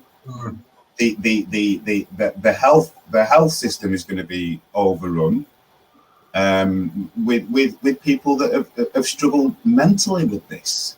I really don't think they are prepared. I know a couple of people that are working as nurses at the moment, and they've told me what the state of the hospitals are, and it is, as they say, the staff skeletons, the wards, maybe a 20 bay ward is only filled with 3 people.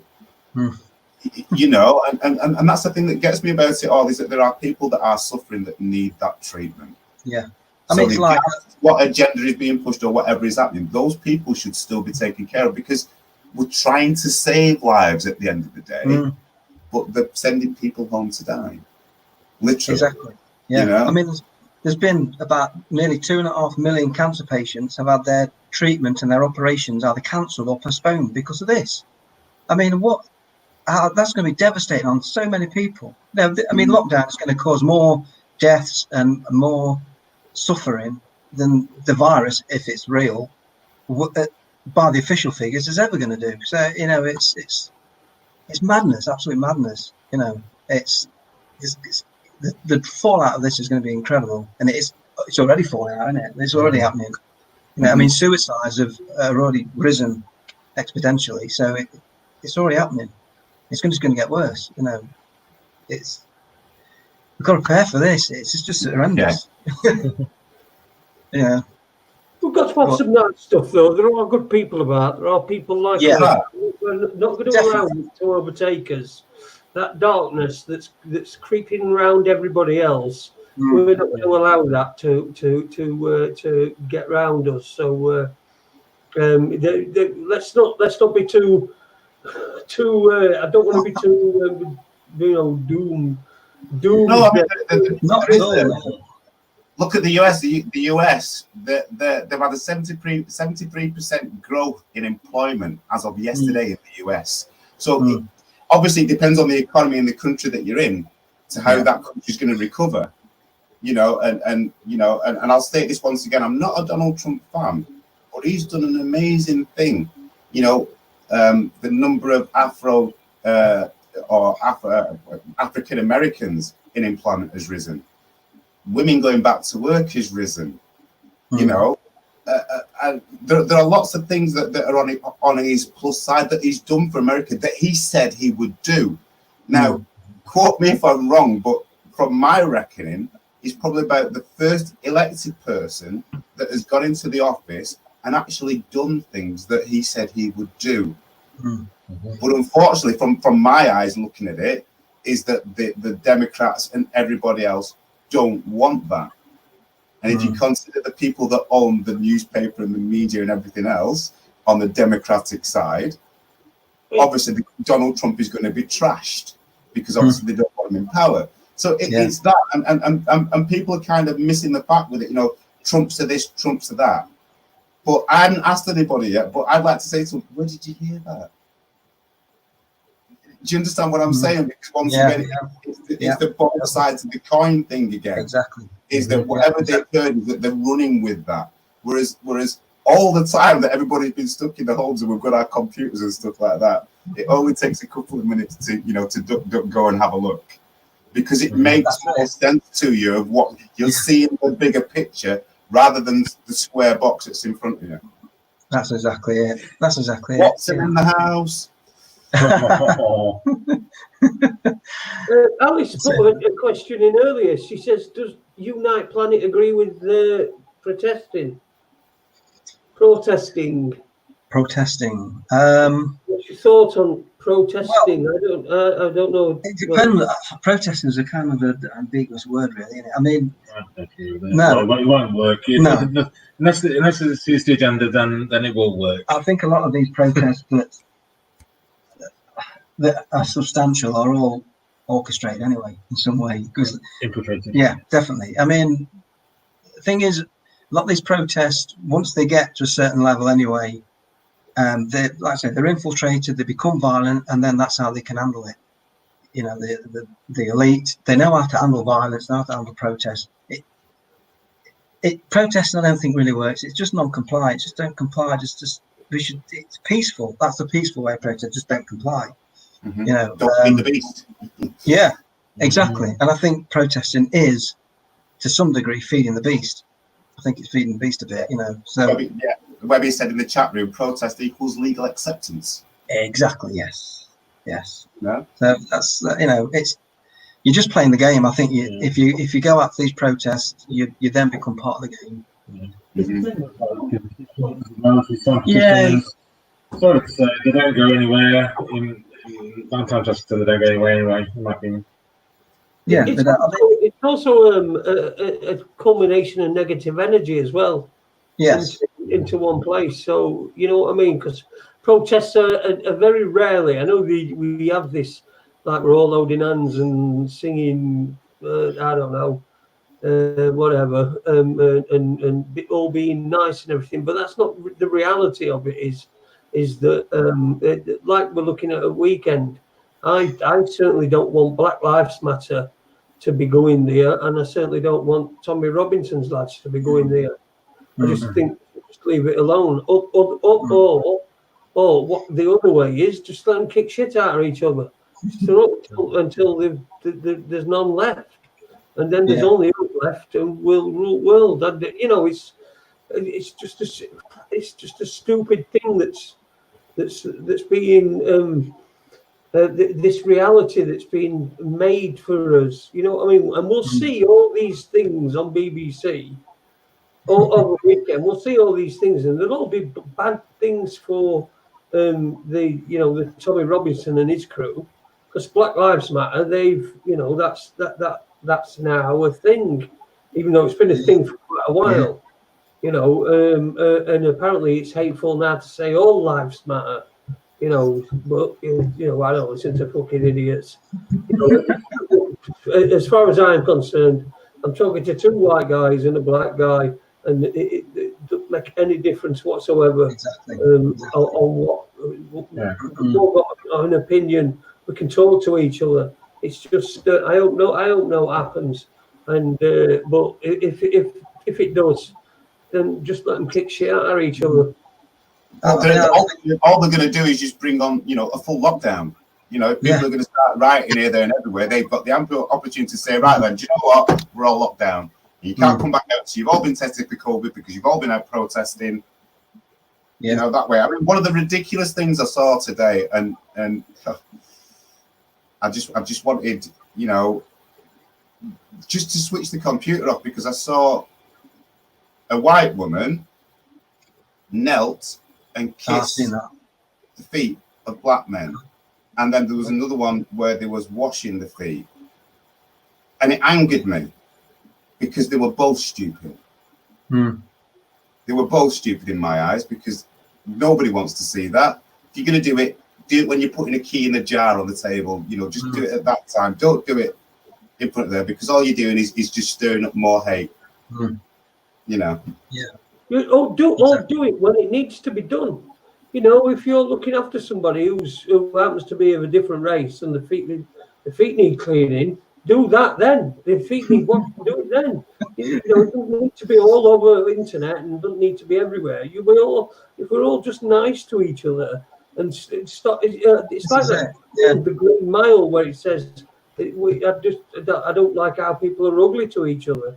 And they are, and it's I don't know what's going on. How's the pots and pans robot stuff going on at your end? Are you hearing clapping at 8 o'clock on a Thursday night, or?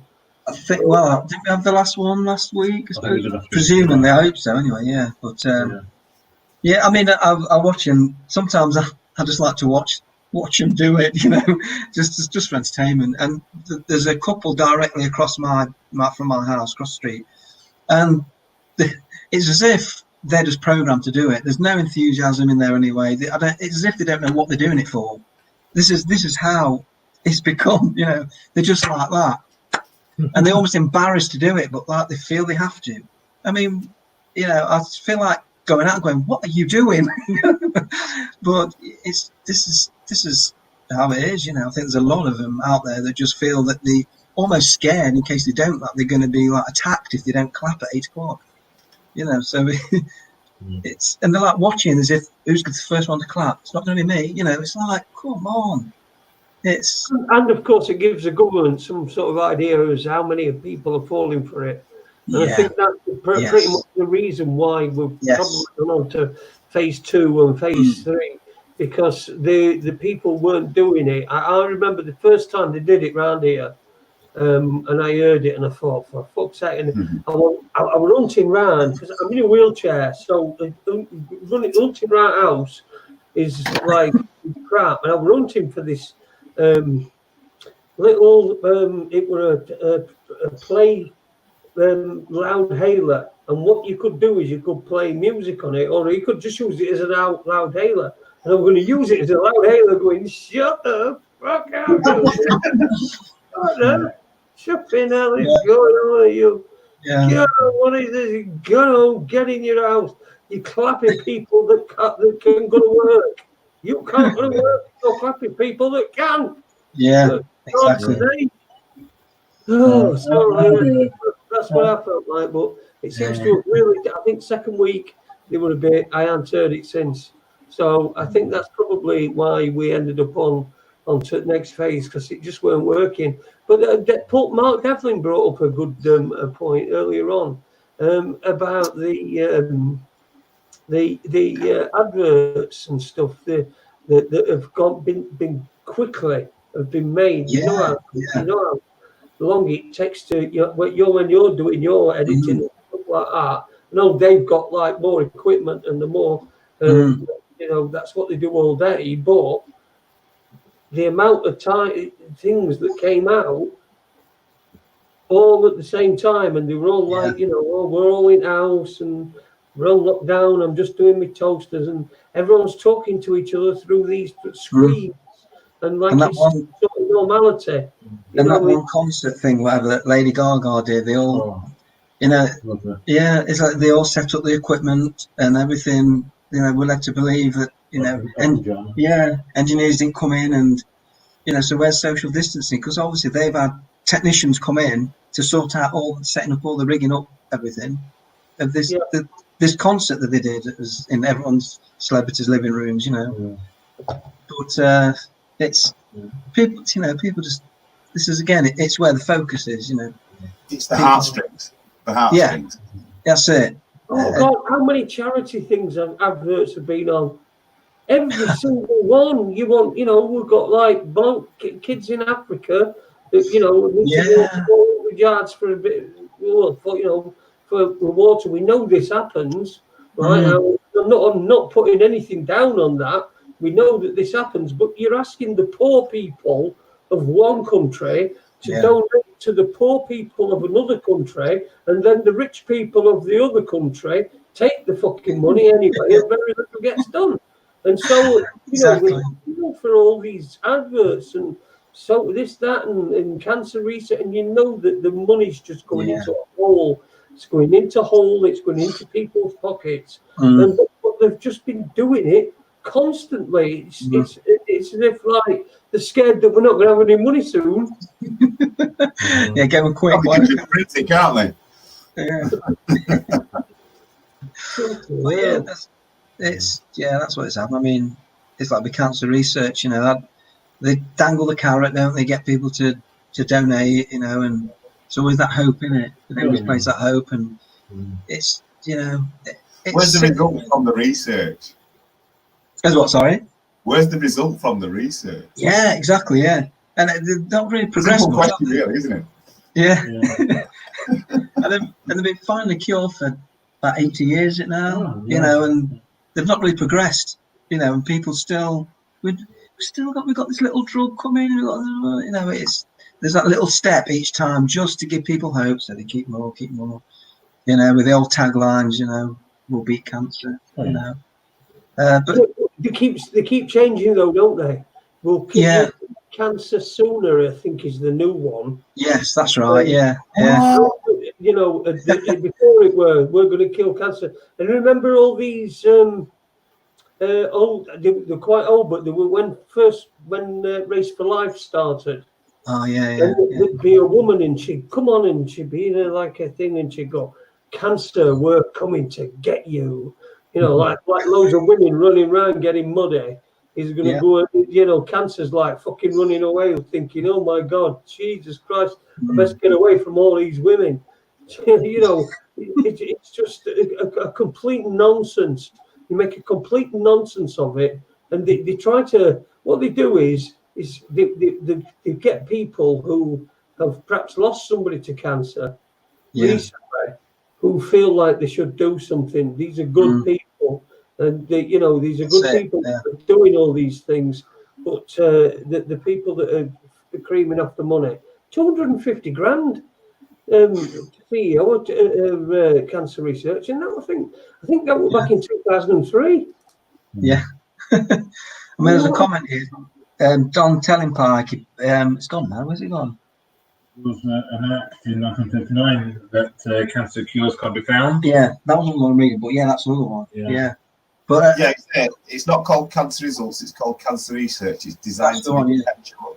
So it's it's the wording, isn't it? Research. You're funding for the research that will go perpetual cycle. You're not funding for the cure. This is so. It's like with COVID as well. When they put in the newspapers, you died with it, not of it.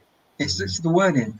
And yes, exactly this that. is- I said that way at the Yeah. beginning. It's how it's being said. And if you look at it, Yeah. if you look at all of this, it is all about the English language.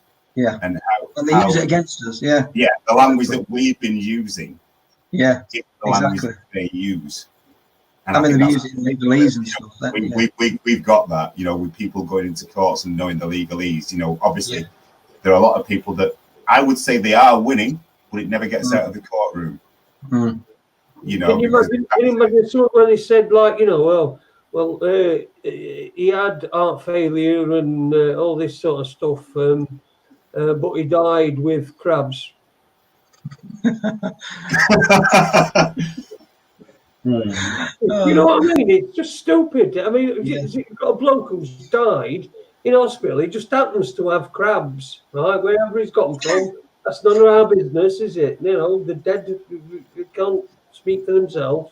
So all we do, and do they do that? Do they say, "Oh, yes, he came into hospital and unfortunately he passed away with crabs"? It's the same sort of logic, isn't it?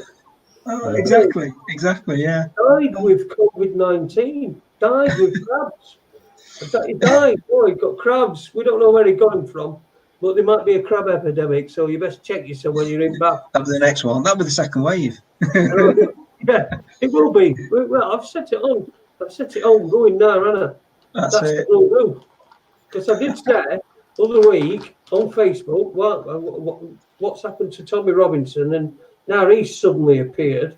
Mm-hmm. So wave 2 will be crabs, and that'll be those. That's why we said don't have sex in someone else's bedroom. It's as mad as that. It's as mad as that. Any more Madeleine stuff for us, Owen? No, I can't seem to find anything. That's what I'm doing right now. I can't. There's no more updates since the last one I gave you, so I'm going to keep on that. And then if there is anything that comes through, I'll just I'll either do a live Facebook video of what I find out, or I'll post something onto the page. There's another thing I'm actually looking for here as well. Is that I saw a video today of a guy. I think it was somewhere in Walsall. Who was in hospital, and they was trying to send him home. They tried to take the needles out of his arm so he could go home. And what he was saying is that there was an 82-year-old guy that died across the way in the ward of coronavirus, and he hadn't been tested, and he refused to go home because he lived with his elderly father. And the end of the video, I was trying to find it there, but literally you've got these two guys, no police uniform, but they have the earpieces in and security wear, but they literally dragged him off and out of the bed. Now, for me, this guy was well within his rights to do that, because although he was fit and healthy, there was somebody that died of the COVID across the place. And he said he'd been to the same toilet, he even shook hands with the guy and everything else. So, for me, if that was me and it was, this guy had died of CV-19, I would be the same. Mm-hmm. Just to protect my family and my friends. I wouldn't want to leave that hospital knowing I could potentially have it and pass it on to somebody else. And not just, but you have to question things like that. Is why would he treat it in this way? He's got a perfectly legitimate reason for staying in hospital, which is to be tested, which we know there is no test. But it's that he had the right to stay in the hospital because of what's being pushed out to the general public. Mind-blowing. It's terrible, terrible, terrible, terrible stuff. And we have come to the end of this evening's Raconteurs News. It's been a fantastic show. Really enjoyed it, Paul and Johnny. Oh, you went on a bit, mate, I've got to say. You went on a bit. No, I'm only kidding, mate. Great stuff over there, reporting from Portugal on the Madeleine McCann alleged body find. Yeah. I just wanted to, just a couple of things I'd written down here. Can you imagine if, when we were talking about LSD earlier on, if you were an LGBTQ on LSD to treat PTSD? That'd be quite a title, that. Anyway, any last words? Anywhere you want to tell us to go? Any any interviews? Tell us about your interviews that you've done. I know that you've had Andrew Johnson on a few times. Yeah, I did earlier try and contact Dr. Vernon Coleman, but he's been very hard to track now. We're hoping to have Mark Devlin at some point. I'm kind of in discussions with him, so hopefully when all this madness has gone and he's moved house at the moment. Hopefully we'll be able to get him in sometime in the year, hopefully. I'll stick a good word in. He's been on here. He's been on here. I saw that. Good word in for you. Yeah, he's a great guy. I like Mark. He's good, real good stuff. Yeah. So yeah, have got anything else in the pipeline? I don't. Are there any more late nights with Norman to come? The what? Sorry. Any more late nights with Norman to come? Probably yes. We'll probably do something with that. Yeah, we'll see what more feedback happens with that. But it's a laugh. You've got it. That'd be great. I really do. People need that. People need that. Literally, if you've not seen that's why we did it. Yeah, that's why we did it. Yeah. I mean, we wanted to end it with a little bit of seriousness and a little bit of ending that made sense. But but generally, you've got to have a laugh with it. You've got to. It can't be like negative all the time. So yeah, there probably will be more Normans. Well, I've just had thank you anyway. We send a broadcast. Thanks to Unite Planet. You can find them. Unite Planet. It's behind me. I don't know if it's quite worked on this green screen, but it is behind me. That's pretty good. Search for that, you'll find them. I found them easy enough. I've just for the I've just pops up in my corner of my screen, and it's a Facebook message, and it just said, "Dick really enjoyed the experience." So I think it's from Dick last night. Dick. It's saying it's from Dick, and then it says really enjoyed the experience. So that sounds weird. Owen, thanks for coming on, mate. No problem, pal. Trooper. Our Portuguese correspondent over there in Portugal will be back next week. Excellent. Good to see you. Good to meet you, Owen. We've got Vinny on next week. Yeah. That should be interesting. So, I know you're looking forward to that, Owen. So that is going to be, I think it's Monday next week. Is Vinny. I'll check that anyway and I'll pop it up. So big thanks to everyone for joining us tonight. Big thanks to everyone in the chat room. Spanish Chicken Jake Watkins, if I haven't said your name, it still means I always love you. The Webster report says you always get 1 thumbs down, pal. That's no problem. It's probably that guy. I had to sort out a problem in the chat room earlier on, but that's probably the guy that's put the thing down.